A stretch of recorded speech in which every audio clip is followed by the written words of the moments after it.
Halo sahabat parabola, hari ini kita akan mencoba bagaimana menyambung konektor untuk kabel parabola. Di sini punya ada 3 macam ya konektor. Yang konektor pertama, konektor yang karena putih ya. Di sini di dalamnya nggak ada sealnya ya. Ini warnanya putih. Ini sama konektor, dia cuma beda ini aja ya. Nah, ini hanya beda ini aja ya. Ini sama-sama nggak ada sealnya. Terus ada lagi jenis yang satu lagi.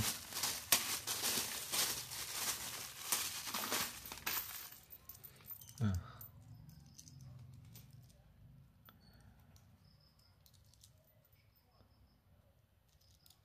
kalau ini yang satu ini ada sealnya itu ya, sealnya di dalam ada sealnya. Nah, sealnya tuh. Jadi rekomendasi dari saya sendiri, kalau kita memasang itu harus yang ada sealnya ya. Tapi yang nggak ada sealnya juga nggak apa-apa. Nah, ini ada sealnya di dalamnya.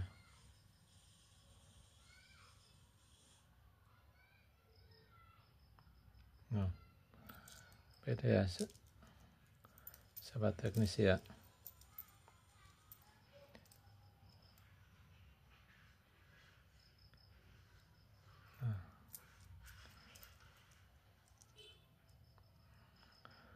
Kalau rekomendasi dari saya sendiri, kita cari konektor yang ada sealnya ya. Kalau kita dapatnya yang model begini nggak apa-apa, model yang nggak ada sealnya satu lagi kayak gini juga nggak apa-apa. Tapi rekomendasi saya sendiri pakai seal ya. Jadi kalau ada seal kemungkinan jadi udara tuh nggak masuk ke dalam, jadi nggak cepat usang atau seperti berkarat gitu ya. Istilahnya itu rapat itu. Oke, kita coba aja ya. Kita nyambung pakai gunting aja, tidak apa-apa.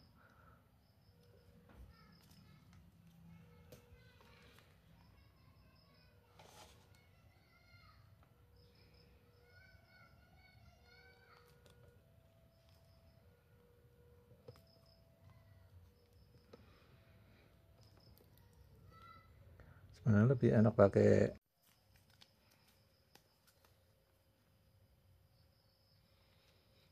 kabel bagian luar, kita kupas ya guys ya. Enaknya ini sebenarnya pakai cutter, karena cutternya nggak ada, kita pakai gunting saja. Nah,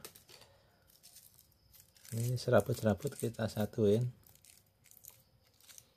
kita pelintir aja ya guys ya sobat ya. Nah, kita rapiin. Nah, kita potong bagian sini.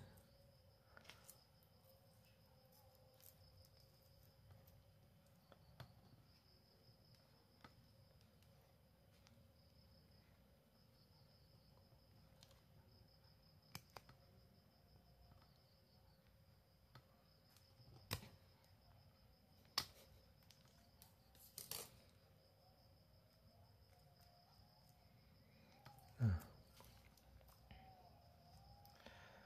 untuk bagian kawat dan yang serabut ini guys, jangan sampai nyambung ya guys ya. Yes.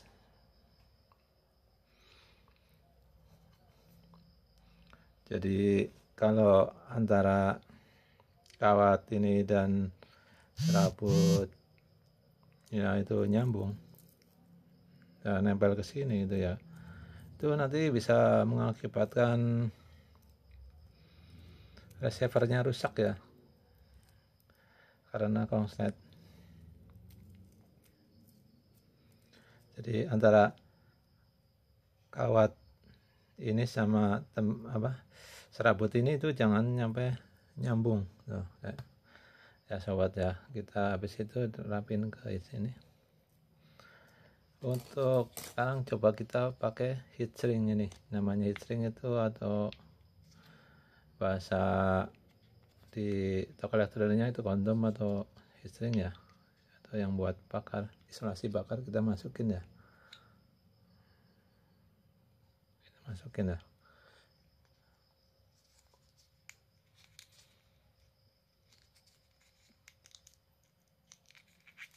nah, terakhir masukin, kita pasang konektor ya. Nah, pasang konektor, kita putar.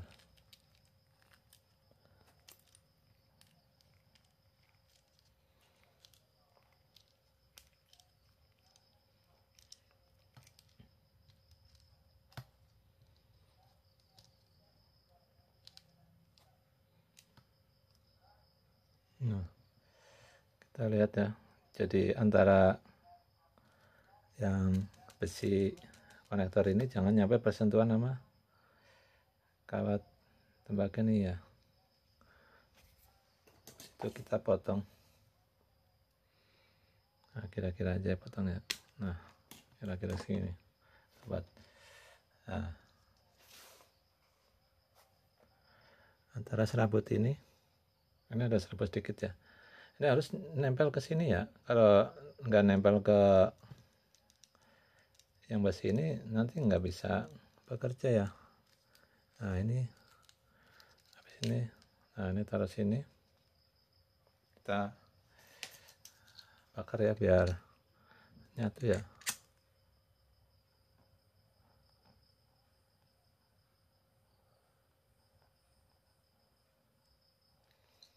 Oke ya, cara penyambungan konektor parabola menggunakan heat-shrink ya. Sebenarnya ada yang lebih bagus lagi ya sobat ya. Kita kalau menggunakan heat-shrink atau yang ini atau kondom ini, dia kalau udah lama itu kadang terkelupas.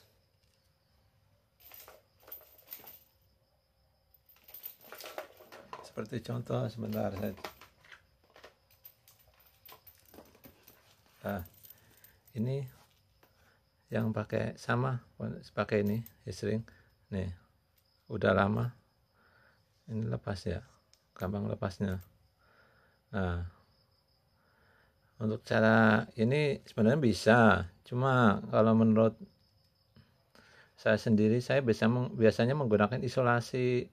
Ininya diganti isolasi ya, isolasi listrik ya, banyak dijual di toko-toko ya. Bentar ya, kita, karena kalau pakai ini kalau udah lama dipasang itu kadang, nah ini melotok ya, jadi tidak direkomendasi oleh saya itu pakai heat shrink ya. Lebih baik menggunakan isolasi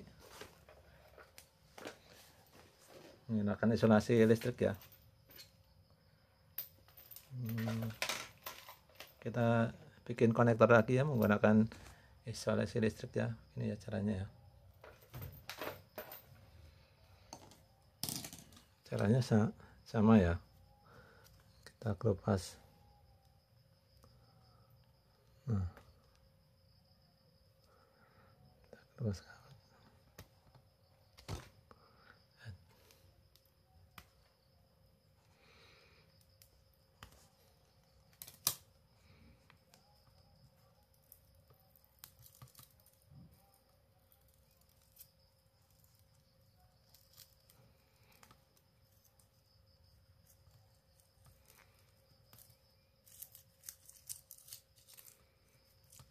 Nah, kita satuin ya. Nah, ini penting ini. Ini ntar ke konektor ya, yang ini jangan nyampe ini dipotong itu ya. Kalau ininya nggak digunakan nanti nggak bisa dapat sinyal ya.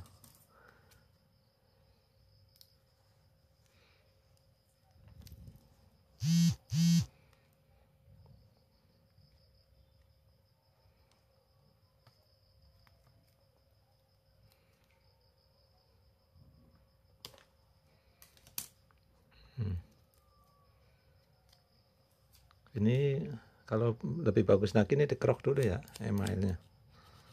Nah ini karena kadang ada emailnya ya, biar sinyalnya lebih bagus lagi ya, jadi ininya dikerok. Nah biar lapisan emailnya itu ada terkelupas ya. Nah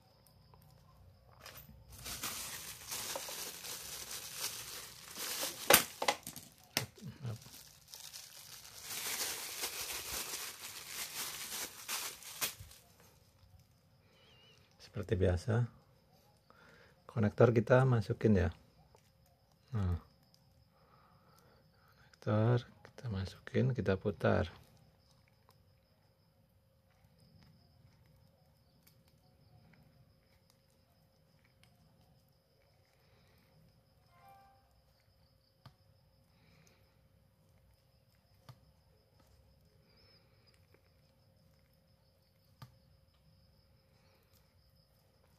Nah, kita potong.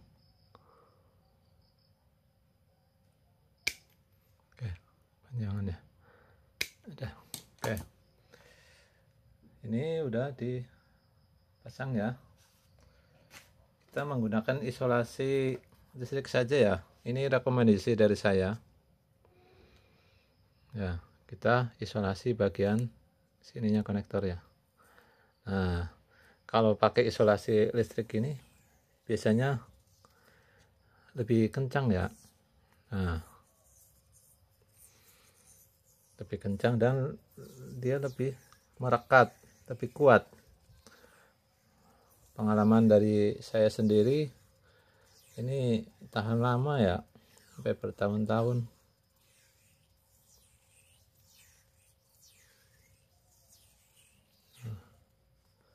Kira-kira aja ya. Nah, kalau pakai isolasi listrik ini begitu kuat nih. Dah. Oke. Rekomendasi dari saya sendiri ini pakai isolasi listrik ya. Nah. Oke.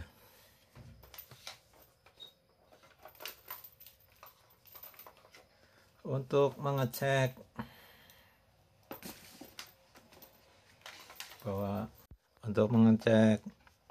kabel ini bagus enggaknya ya nyambung, kita bisa menggunakan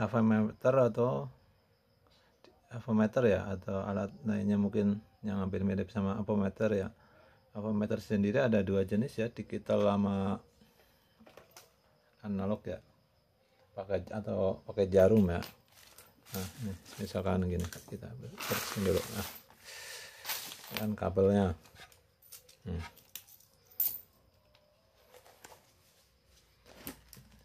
Misalkan kita cek pakai avometer. Ini pertama kita pakai avometer digital, kita arahin ke posisi ohm. Nah dia akan, nah kalau dia dikonekin dia posisinya ke 0 ohm. Oke. Nah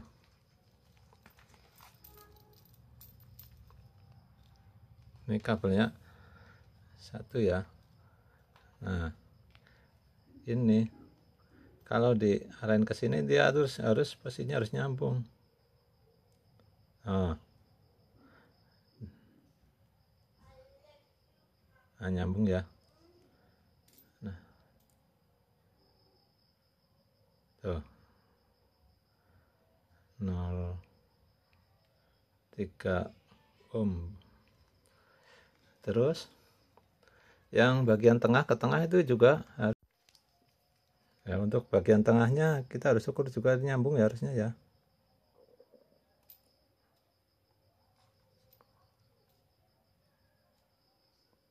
Nah.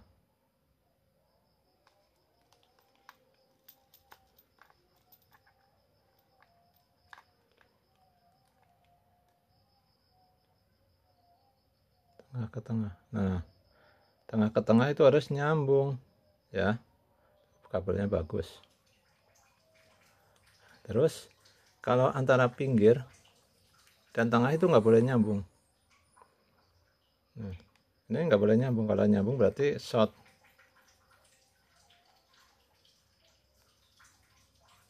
Nah, kan nyambung kan. Ini juga sama.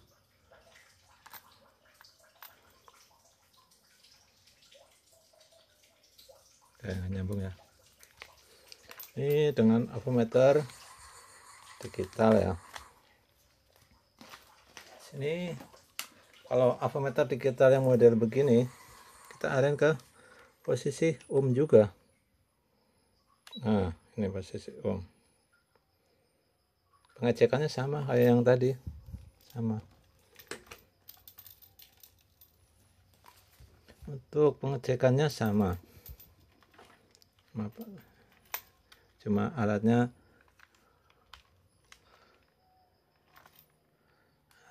beda bentuk ya. Mungkin ini namanya tang ampere ya. Kalau dunia listrik itu tang ampere.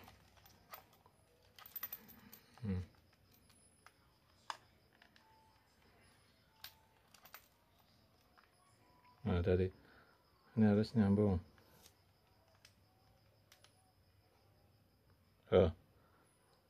0,9 ohm. Terus yang tengah ke tengah harus nyambung juga. Nah, tengah ke tengah nyambung ya. Ini semakin kecil angkanya semakin bagus. Terus antara pinggir dan tengah, ini nggak boleh nyambung ini. Kalau kayak gini, ini juga pinggir dan tengah nggak boleh nyambung ya. Nah, itu bagus. Ini kalau kita ngukur pakai tang ampere. Ada untuk yang mempunyai avometer jarum, nah seperti ini ya, jangan khawatir, kita arahin ke posisi ya, posisi Nah, kita cek dulu ya. Ini avometernya ada nggak pernah dipakai nih. Nah, kita cek dulu ya. Kalau posisi jarumnya bergerak berarti nyambung antara yang ini sama ini, dia harus gerak jarumnya. Kalau berarti bagus ini. Nah, antara tengah ke tengah jarumnya harus bergerak. Kalau nggak bergerak berarti putus, nggak boleh ya. Tengah ke tengah.